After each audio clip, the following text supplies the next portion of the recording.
पिछले क्लास में grouping of resistors की चर्चा हम लोग किए थे। तो रेसिस्टर को दो तरह से सीरीज ग्रुपिंग और पैरेलल ग्रुपिंग दोनों के लिए हम लोग इक्विवेलेंट रेजिस्टेंस का फॉर्मूला डिराइव कर चुके थे। तो ग्रुपिंग ऑफ रेसिस्टर पर आपको क्वेश्चन जो पूछेगा, तो ग्रुपिंग ऑफ कैपेसिटर के लिए जितना क्वेश्चन बताएं सारा उसी तरह का क्वेश्चन रहेगा, केवल कैपेसिटर के जगह पर क्या कनेक्ट रहेगा, रेसिस्टर।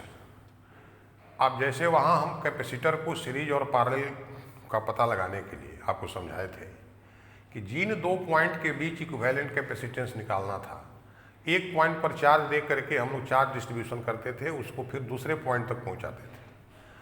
उस दौरान जिस जिस कैपेसिटर पर सेम चार्ज था वो सीरीज में, और इस प्रकार से सीरीज पैरेलल पता करते हुए सबका इक्विवेलेंट कैपेसिटेंस हम लोग निकाल लेते थे। वही काम यहाँ भी करना है। जिन दो पॉइंट के बीच आपको इक्विवेलेंट रेजिस्टेंस निकालना हो, एक पॉइंट पर करंट को इन कराइए, करंट को बांटते हुए दूसरे पॉइंट तक ले जाइए। जिन जिन रेसिस्टर से सेम करंट जाए वो सीरीज में हो जाएंगे, जिनसे डिफरेंट जाए वो पैरेलल में। तो वो क्वेश्चन तो हो जाएगा। कुछ डिफरेंट टाइप का जो क्वेश्चन इसमें पूछता है, दो वो बताते हैं।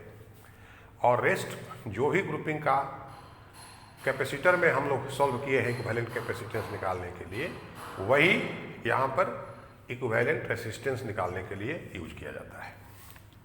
एक क्वेश्चन देखिए, the resistance of a uniform wire is 18 ohm. Using this wire and equilateral triangle is formed. Find equivalent resistance across terminals of one side of triangle. Suppose कि ये यही क्वेश्चन है। The resistance of a uniform wire is 18 ohm. Using this wire an equilateral triangle is formed. Find equivalent resistance across terminals of one side of triangle. तो हम लोग जानते हैं कि रेजिस्टेंस लेंथ का डायरेक्टली प्रोपोर्शनल होता है। इक्विलैटरल ट्रायंगल में तीनों साइड इक्वल होता है। तो यह जो 18 ओम रेजिस्टेंस है, यह तीन इक्वल पार्ट में बट गया। तो पहले तो आप यहाँ पर एक इक्विलैटरल ट्रायंगल बना दीजिए, मान लो ए बी सी।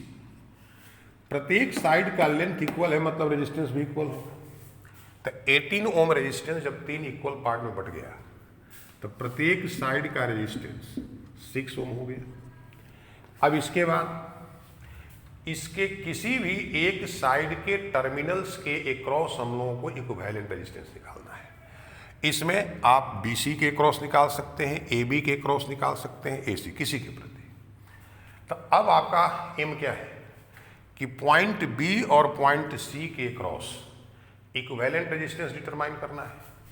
तो आप इस B पर करंट I को इन कराइए, और इस I को पहुंचाना कहां पर है, C पर।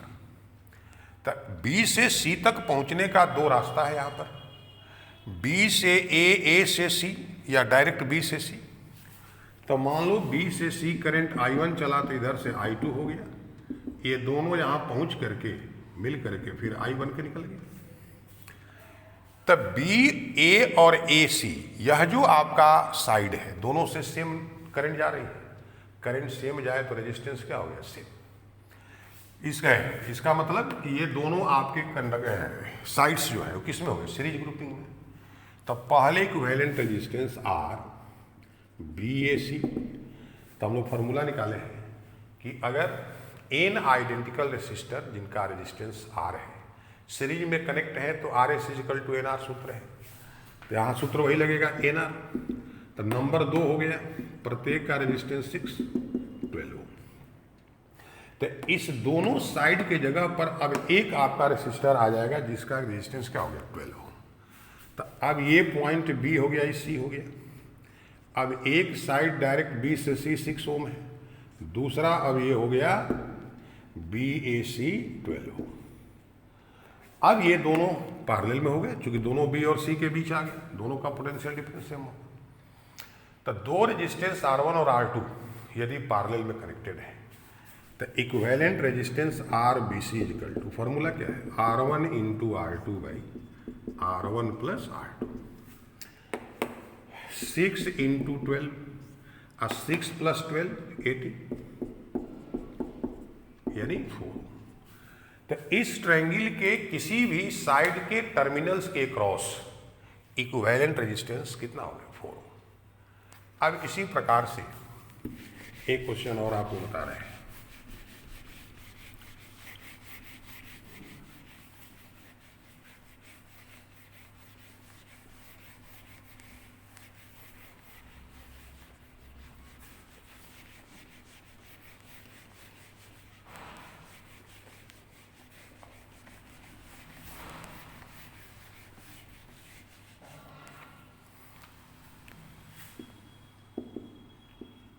A rectangle is made by using a wire of a resistance 2 ohm per meter. The length and breadth of a rectangle are 4 meter and 2 meter respectively. Find equivalent resistance across terminals of first, length, second, breadth, and third, diagonal. If 12-volt potential difference is applied across terminals of its length, then find current flowing through each side of a rectangle. A rectangle is made by using a wire of resistance 2 ohm per meter. The length of and breadth of rectangle are 4 meter and 2 meter respectively. Find equivalent resistance across terminals first, length, second, breadth, third, diagonal. If 12-volt potential difference is applied across terminals of its length, then find current flowing through each side of rectangle. तो देखो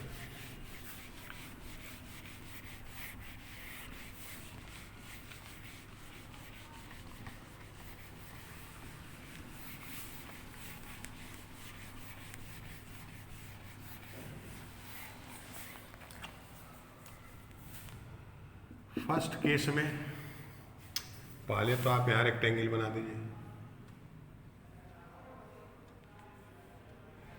मान लो A B C D. Length है 4 metre, जिस wire से बनाया गया उसका रेजिस्टेंस 2 ओम पर मीटर है, तो जो लेंथ है इसका 8 ओम रेजिस्टेंस हो गया। ब्रेथ है 2 मीटर, तो इसका रेजिस्टेंस 4 ओम हो गया। अब इसके बाद लेंथ के टर्मिनल्स के क्रॉस इक्विवेलेंट रेजिस्टेंस, तो ए और बी के क्रॉस चाहे डी और सी के, तो अभी जो पिछले क्वेश्चन में आपको समझाया, ए पर करंट यदि आई इन कराते हैं तो बी पर जाने का एक रास्ता इधर से और एक रास्ता इधर से। जो डी पर पहुंचेगी करंट वही इससे भी जाएगी, वही करंट इससे भी, और यहाँ आई बन के निकल जाएगा। तो ए से डी, डी से सी और सी से बी, तीनों से एक ही करंट फ्लो कर गई। इसका मतलब क्या है कि तीनों का रेजिस्टेंस सेम है, यानी ये तीनों से सेम करंट फ्लो कर रही है। इसका मतलब क्या है कि तीनों सीरीज में है। यही हम लोग का तरीका है पहचानने का। तो पहले हम लोग ए, डी, सी और बी के बीच इक्विवेलेंट रेजिस्टेंस निकालेंगे। तो R A D C B, तो सीरीज के लिए R1 plus R2 plus R3, 4 plus 8 plus 4 ohm 8 ohm 16 ohm हो गया। अब ए और बी के बीच एक रेजिस्टेंस हो गया 8 ओम और एक रेजिस्टेंस हो गया कितना 16 ओम। अब ये दोनों किस में हो गए, पैरेलल में। तब R A B equal to formula R1 into R2 by R1 plus R2। तो एक रेजिस्टेंस 8 ओम हो गया और एक तीनों की जगह पर कितना हो गया 16 ओम। 8 प्लस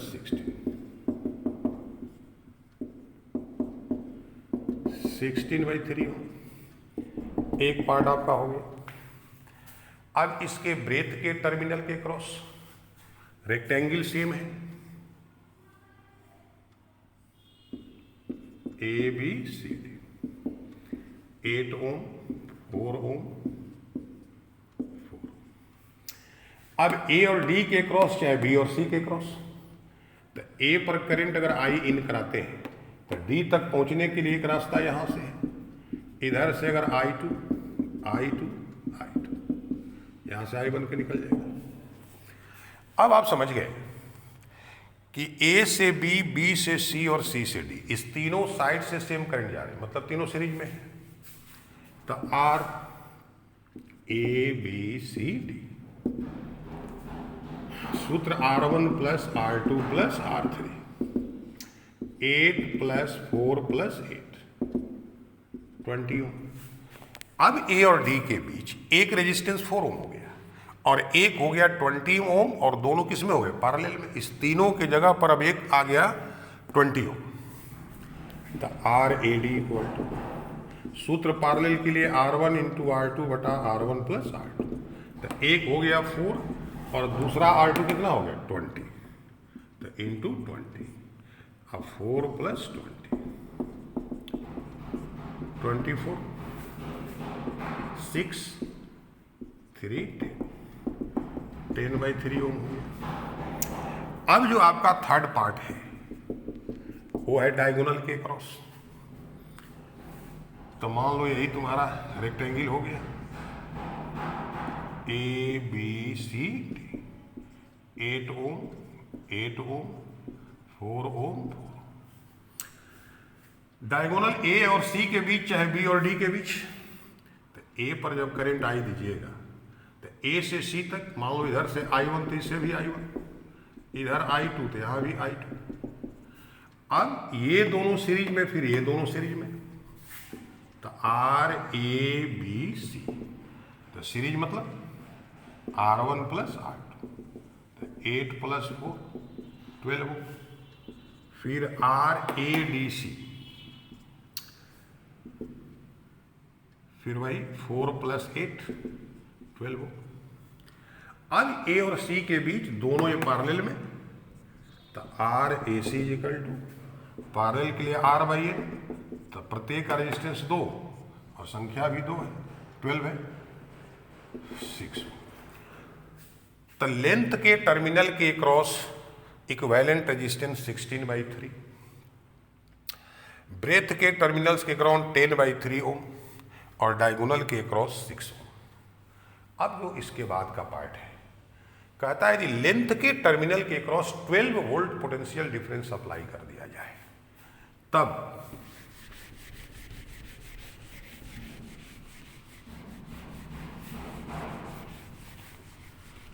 प्रत्येक साइड से करंट कितना जाएगा।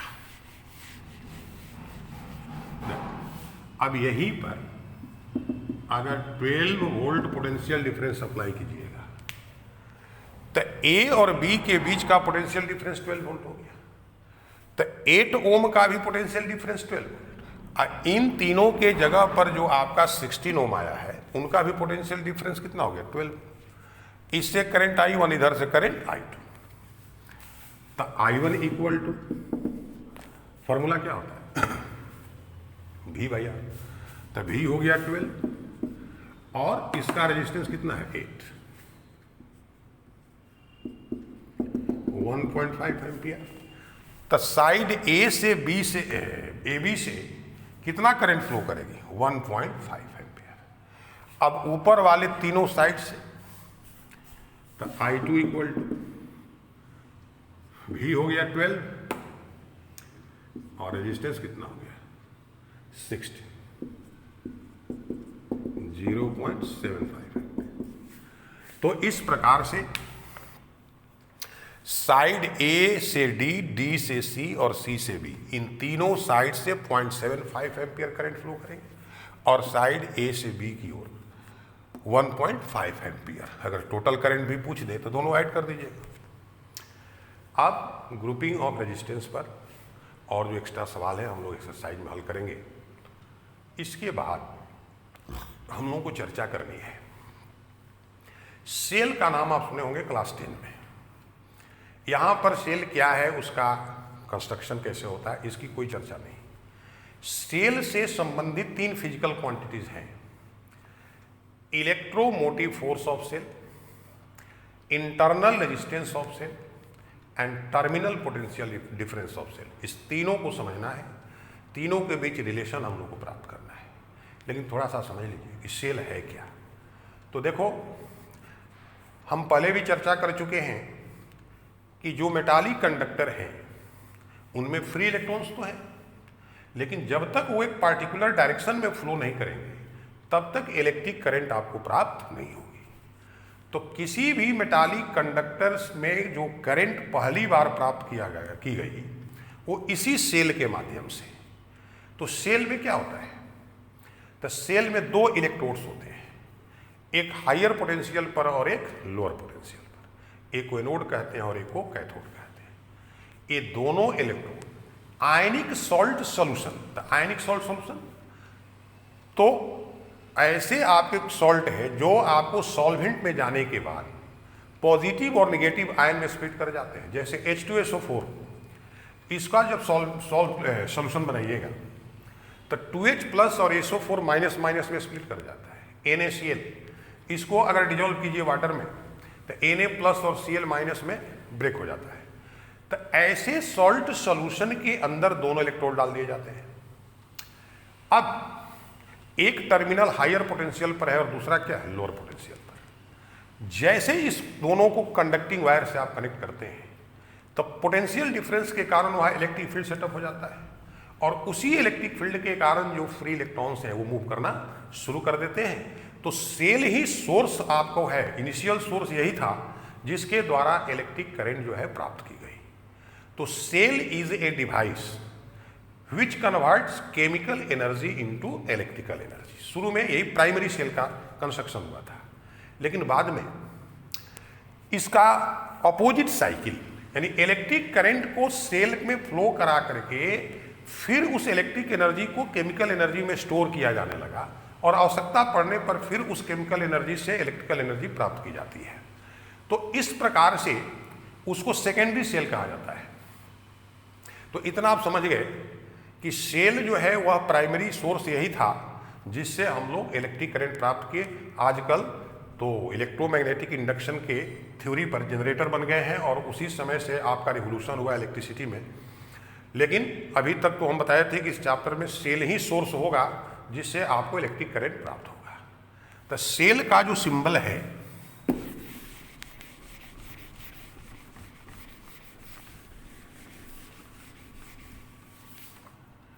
कहीं भी इस तरह का अगर कहीं सिंबल है, ये सेल का सिंबल है।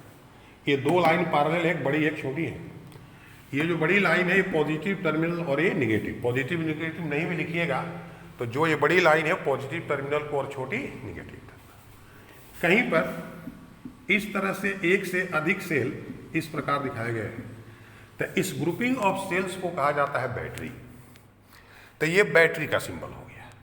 सेल या बैटरी से जो भी इलेक्ट्रिक करंट हम लोग को प्राप्त होती है उसका मैग्नीट्यूड और डायरेक्शन फिक्स रहता है, इसलिए इस करंट को डायरेक्ट करंट, शॉर्ट में डीसी कहा जाता है। अब इस सेल से संबंधित जो हमारी फर्स्ट फिजिकल क्वांटिटी है, इलेक्ट्रोमोटिव फोर्स ऑफ सेल, इसको हम लोग डिफाइन करेंगे।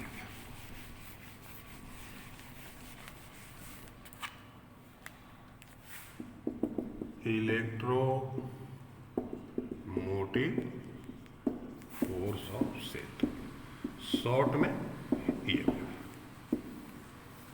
तो सेल का काम क्या है? कंडक्टर में चार्ज को फ्लो कराना। तो the amount of energy which is use to या which is consume to drive 1 coulomb charge in whole circuit is called EMF of cell. When cell is in open circuit, that is, when no current is drawn from the cell, then the potential difference across its terminals is equal to EMF of the force. यहाँ पर confuse नहीं करना है, electromotive force term लिख दिया गया है, लेकिन फोर्स नहीं है, ये पर यूनिट चार्ज को पूरे सर्किट में फ्लो कराने में जो भी सेल के द्वारा वर्क होता है, यानी जो भी सेल की एनर्जी कंज्यूम होती है, वही उसका क्या होता है? ईएमएफ होता है।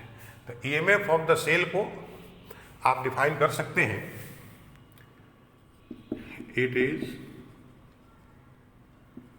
Amount of energy of cell which is consumed during flow of